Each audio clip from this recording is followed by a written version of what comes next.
ये माई ये, या ताई, अहो सगळेच या.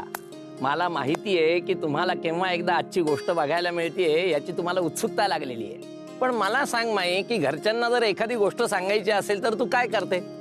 थेट समोर बसून गोष्ट सांगायला सुरुवात थोडी करते, नाही ना? मग आधी जो विषय आपल्याला सांगायचा आहे त्याबद्दलची पूर्वपीठिका तू सांगते आणि मग हळूच तू मुख्य विषयाला हात घालते.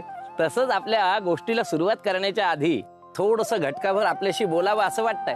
अहो माई, ठाऊक आहे मला सुद्धा. पहा, जशी तुमची हे सगळं बघण्याची, कथा बघण्याची उत्सुकता वाढली ना, तशीच माझी देखील उत्सुकता आहेच ना कथा सांगण्याबद्दल. मग करूया का आजच्या गोष्टीला सुरुवात? रावणाने आपल्याला जे हवंय ते साध्य करून घेण्यासाठी महायज्ञाला आरंभ केलाय.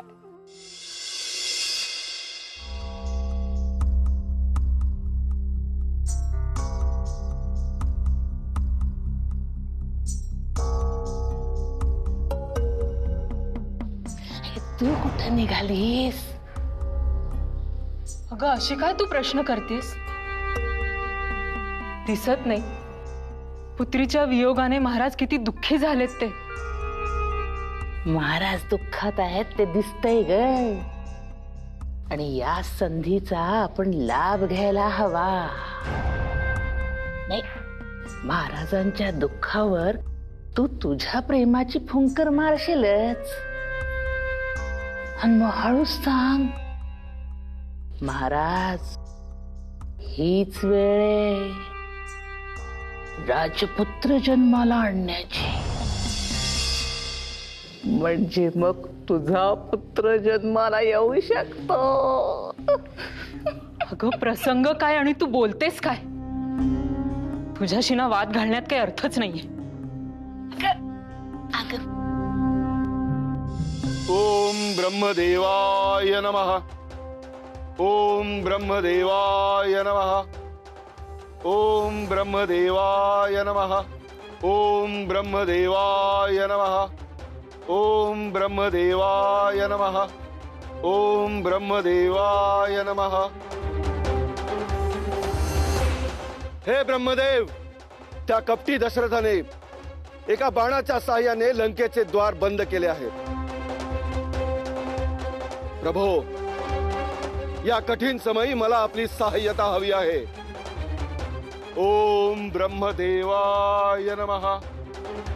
ओम ब्रह्मदेवाय नमः. ओम ब्रह्मदेवाय नमः. महाराज, आपणास आपल्या निर्णयाचा पश्चाताप तर नाही नाही होत नाही, ना? असं कदापि वाटत नाही आम्हास. खेद इतकाच वाटतो की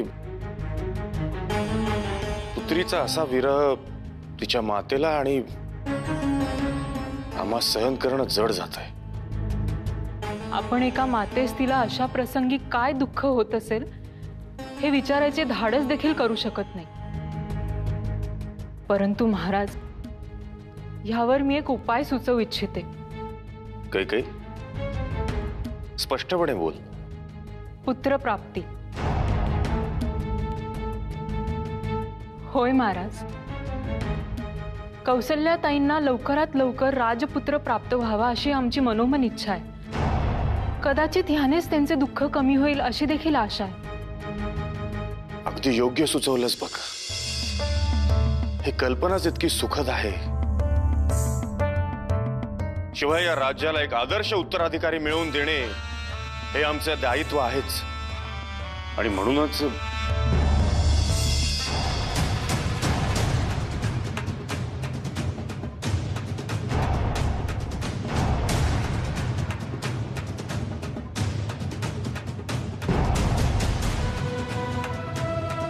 ओम ब्रह्मदेवाय नमः.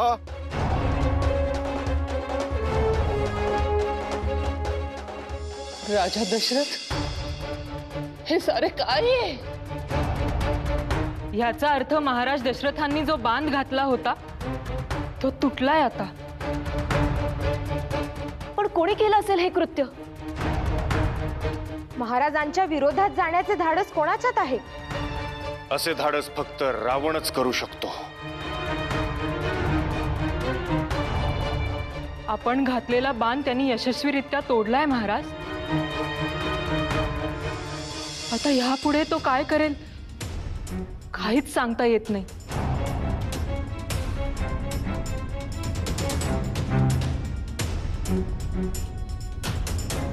ओम ब्रह्मदेवाय नमः. ओम ब्रह्मदेवाय नमः. ओम ब्रह्मदेवाय नमः. ओम ब्रह्मदेवाय नमः.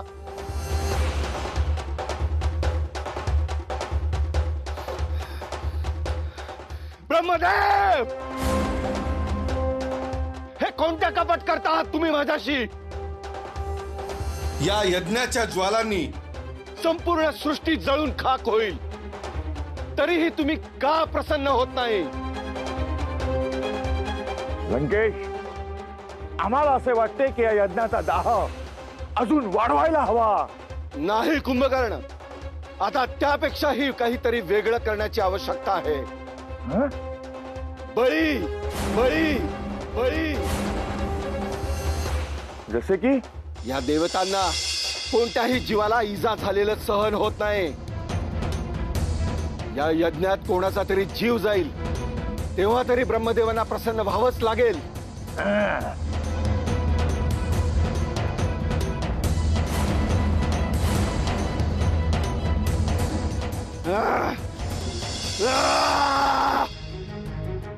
कधी एकदा त्या दशरथाचा नायनाट करतोय असं झालंय मला.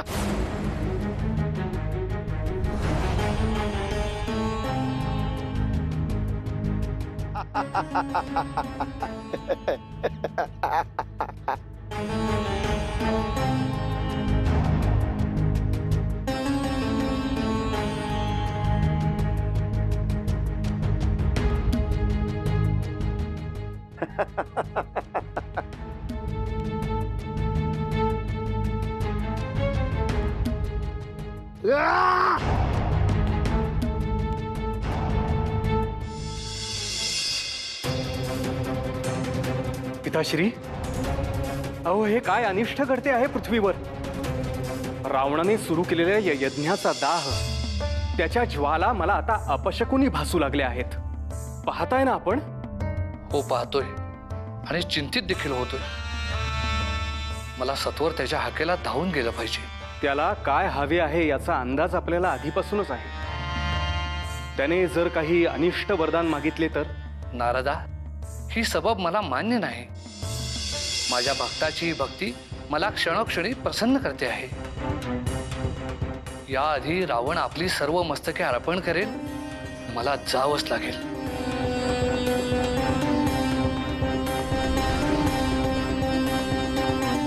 पिताश्री, नारायण नारायण. नारायणा वासुदेवा, आता सारे काही तुमच्याच हाती आहे. नाथ, हे जे काही चाललेले आहे हे आपल्यापासून वंचित का आहे?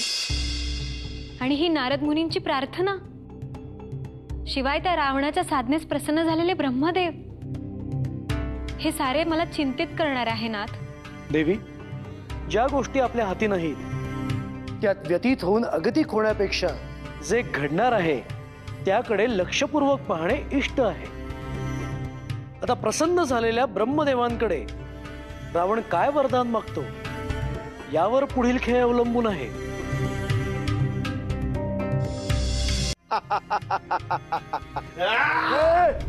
थांब रावण.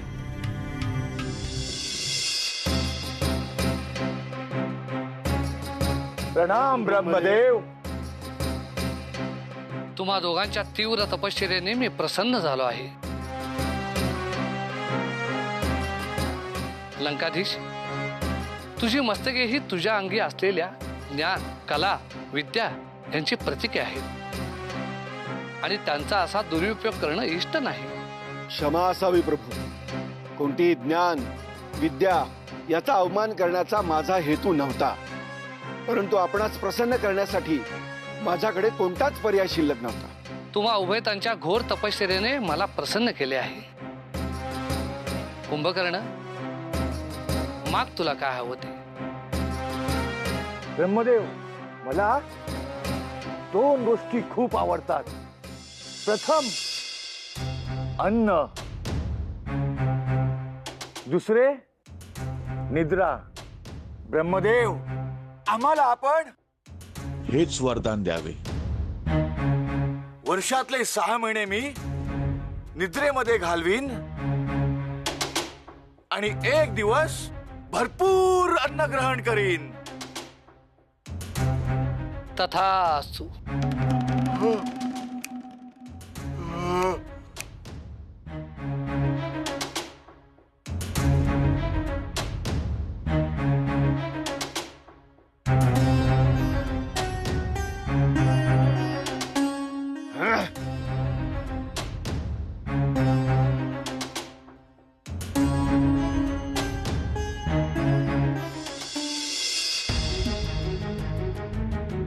प्रभू,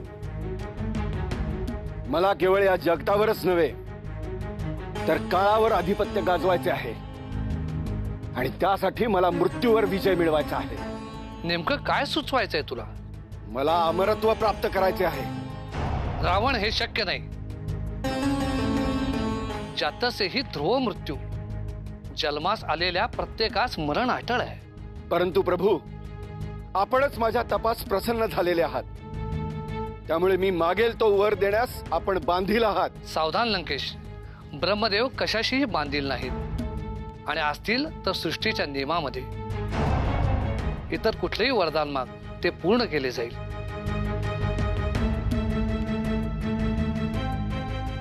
कसला विचार करतोय रावण?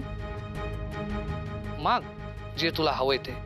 मी जे मागतो आहे ते आपण मला देतच नाही आहात. मृत्यूला पराभूत करणे अशक्य आहे, परंतु तुझी हीच इच्छा असेल तर दुसरं कोणीही तुला पराभूत करू शकणार नाही अशी मी योजना करेन. म्हणजे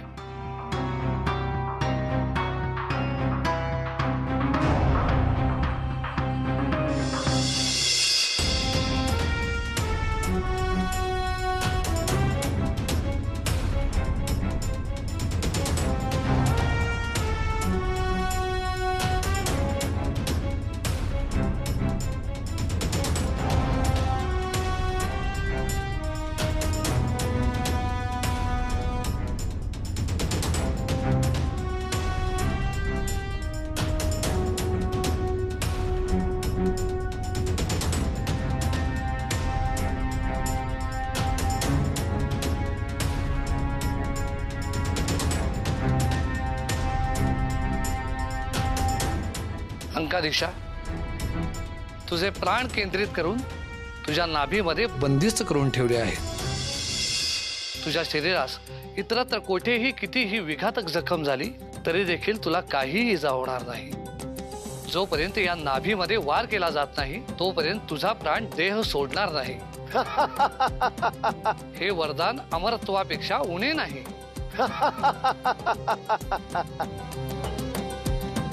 प्रभू, धन्यवाद. आपणच दाखवून दिले की आपणच या सृष्टीचे जनक आहात. एक विनंती आहे प्रभू. बोल लंकेश. प्रभू, मला असे वरदान द्यावे की ज्यातून माझा मृत्यू कोणाच्या हातून होऊ नये हे ठरवता येईल. अर्थात मला असा वर द्या प्रभू की कुठलाही प्राणी वा पक्षी, जसे की नाग, गरुड, कुठलाही देव अथवा दैत्य, कुठल्याही यक्षाद्वारे माझी हत्या केली जाऊ शकत नाही.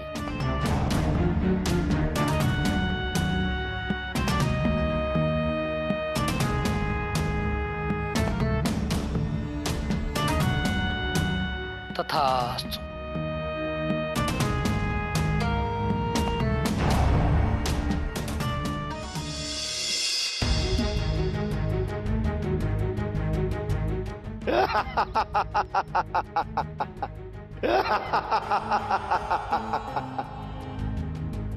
प्रभू, आता मला असे वरदान द्या जेणेकरून मला दशरथाचा काटा सहज काढता येईल.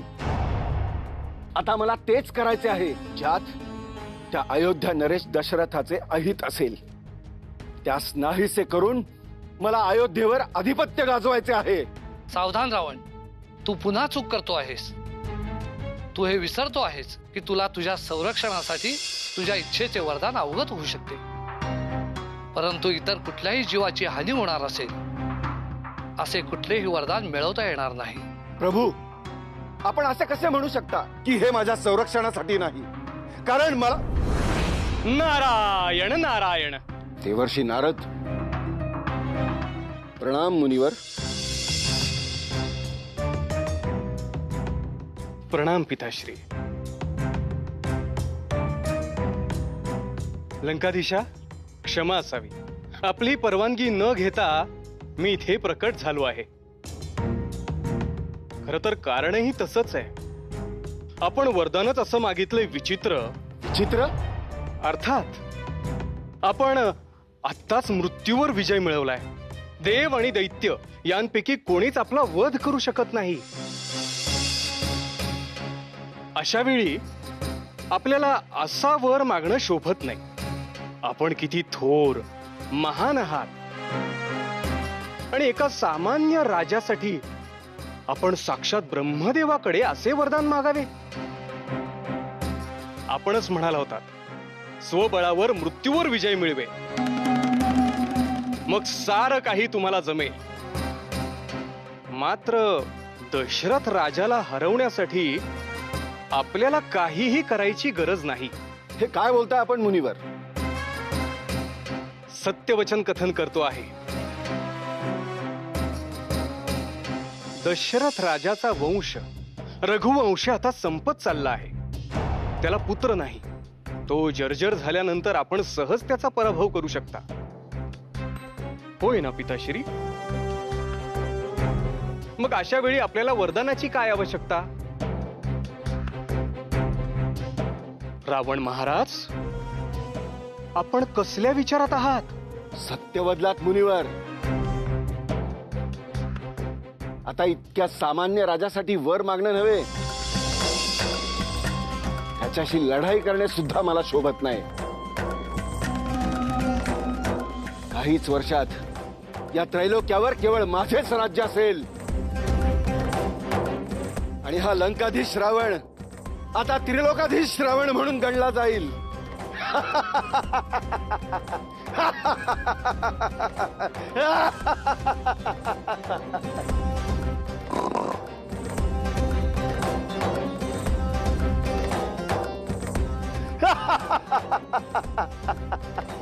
नारायण नारायण.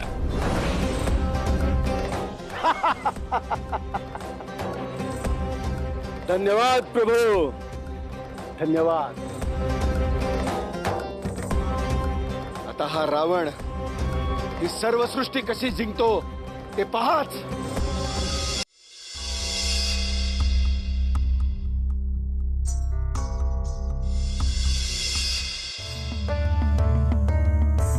महाराज, काय म्हणाले मुनिवर? एक साधू मुनिवरांकडे परवानगी मागण्यासाठी गेलेत. तोवर त्यांनी प्रतीक्षा करण्यास सांगितले आहे. प्रतीक्षा? अजून किती काळ प्रतीक्षा करायची महाराज? आपली पुत्री अंगदेशी जाऊन रमलीही.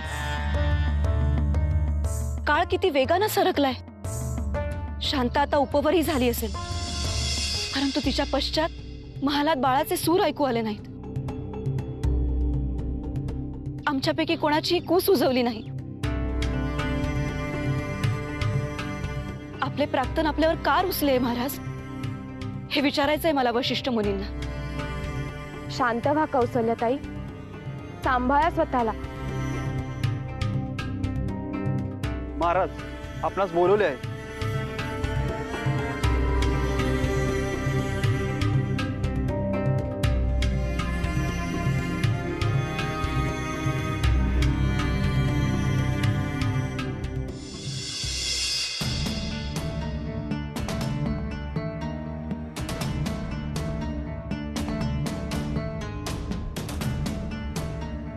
यावे अयोध्या नरेश, आपले या आश्रमामध्ये स्वागत आहे. महर्षी, आपण कायमच आमच्या आयुष्यात वेळ प्रसंगी योग्य तो सल्ला देत आलात. आम्ही जेव्हा जेव्हा एखाद्या समस्येत अडकलो तेव्हा तेव्हा आपण त्याचं समाधान दाखवलं. आज आपण इथे इतके हताश पराभूत का भासत आहात? आपल्यासाठी ही आनंदाची वार्ता असावी की आपली एकमेव पुत्री आपण अंग देशाचे राजे रुंपद यांना दत्तक दिली आहे आणि त्यांनी तिचा विवाह ऋषी शृंग यांच्याशी केला आणि प्रसन्न केले आणि ज्याची परिणिती अशी की त्या नगरीमध्ये आता सुरळीत पर्जन्यमान सुरू झाले आहे आणि हे सारे आपण सर्वांनी केलेल्या असीम त्यागामुळे झालेले आहे. महर्षी, वैयक्तिक सुख हे राजधर्मापेक्षा आम्ही कधी मोठे समजले नाही. आम्ही आमचे कर्तव्य सातत्याने करत राहिलो. महर्षी, याच आमच्या प्रजेला स्वतःसाठी, त्यांच्यासाठी आमच्याकडून एक राजकुमाराची अपेक्षा आहे. पण महर्षी, अथक प्रयत्न करून सुद्धा आम्ही ही इच्छा पूर्ण करण्यास असमर्थ ठरत आहोत. याचेच तीव्र दुःख आम्हास होत आहे. यावरच प्रकाश टाकण्यासाठी तुम्हाला येथे बोलावले आहे. अंतिम सत्य हेच आहे की काही गोष्टींना इच्छा नसताना देखील पूर्ण विराम द्यावा लागतो. तुझ्या नशिबी पुत्रप्राप्तीचे सुख नाहीये आणि हे सत्य तुला मान्य करावेच लागेल.